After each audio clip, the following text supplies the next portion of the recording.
दहलीज।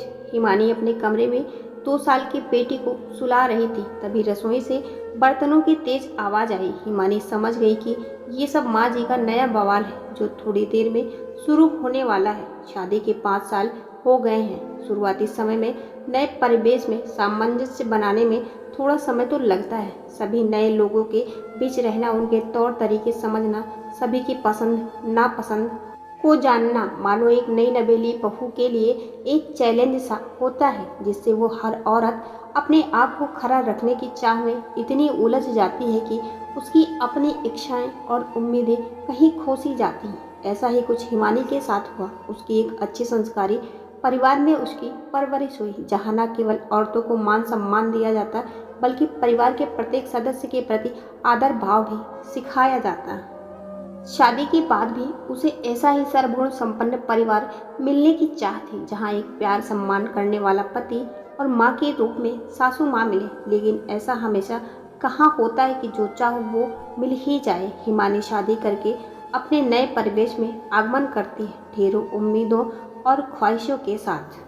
समय की सोच बढ़ती गई। हिमानी ने हर रिश्ते को दिल से निभाया और धीरे धीरे अपनी गृहस्थी में आगे बढ़ने लगी। कुछ महीनों बाद उसने प्यारी सी बेटी को जन्म दिया। सब कुछ अच्छा चल रहा था। अब घर गृहस्थी है तो थोड़ी खटपट तो चलती रहती है, लेकिन ये खटपट घर के किसी काम को लेकर नहीं होती थी, बल्कि ये लड़ाई होती थी जब हिमानी अपने मायके जाने की बात छेड़ती थी।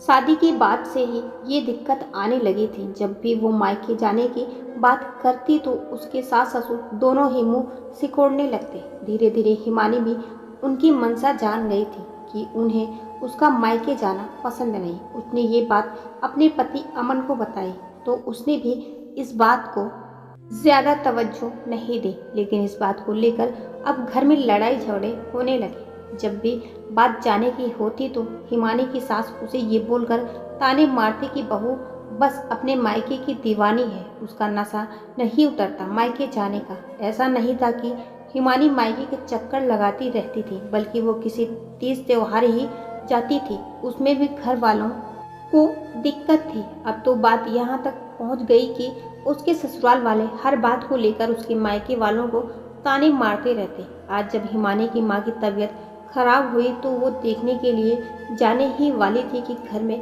बेतुकी बातें शुरू हो गईं। लेकिन अब हिमानी के लिए बात हद से बाहर जा चुकी थी। उसने फैसला कर लिया कि वो तब तक मायके नहीं जाएगी जब तक उसकी सासू माँ अपने आप उसे जाने के लिए नहीं कहती। दूरियां ऐसे ही बढ़ती जा रही थी और एक दिन हिमानी की सासू माँ सीढ़ियों से फिसल कर गिर गई। उन्हें कमर में चोट आई। सभी रिश्तेदार हाल चाल पूछने घर आने लगे। जब बात हिमानी की ननद को पता चली तो वो भी दौड़ी दौड़ी आई माँ से मिलने। ननद के आने पर हिमानी उनके खाने पीने का इंतजाम करने लगी। रसोई में चली गई और ननद अपनी माँ के पास बैठकर बातें करने लगी।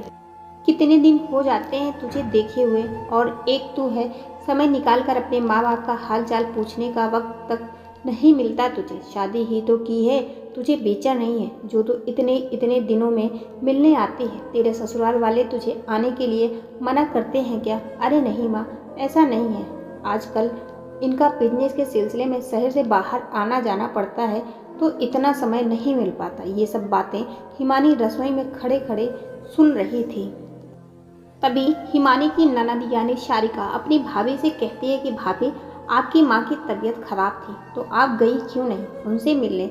ऐसे में तो आपका फर्ज बनता है उनके प्रति। तभी सासू माँ बोल पड़ती हैं, क्या करेगी जाकर? अभी पिछले महीने तो इसका भाई इससे मिलने आया था। शादी के बाद लड़की को अपने घर का ख्याल रखना चाहिए, मायके का मुंह त्याग देना चाहिए।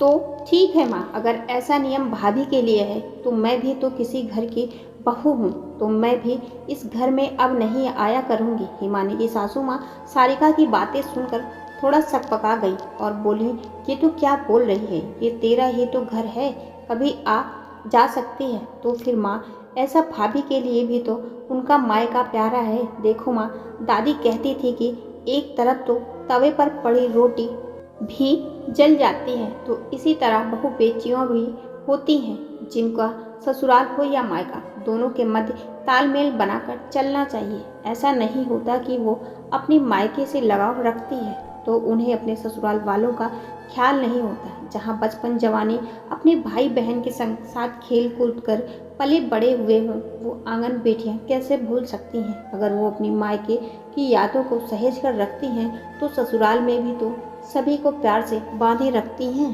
अपनी ननद की बातें सुनकर हिमानी के दिल को बड़ा सुकून मिला, क्योंकि आज शायद एक बेटी ने दूसरी बेटी के दिल की बातों को महसूस किया और बड़ी आसानी से उसकी समस्या का निदान निकाल दिया।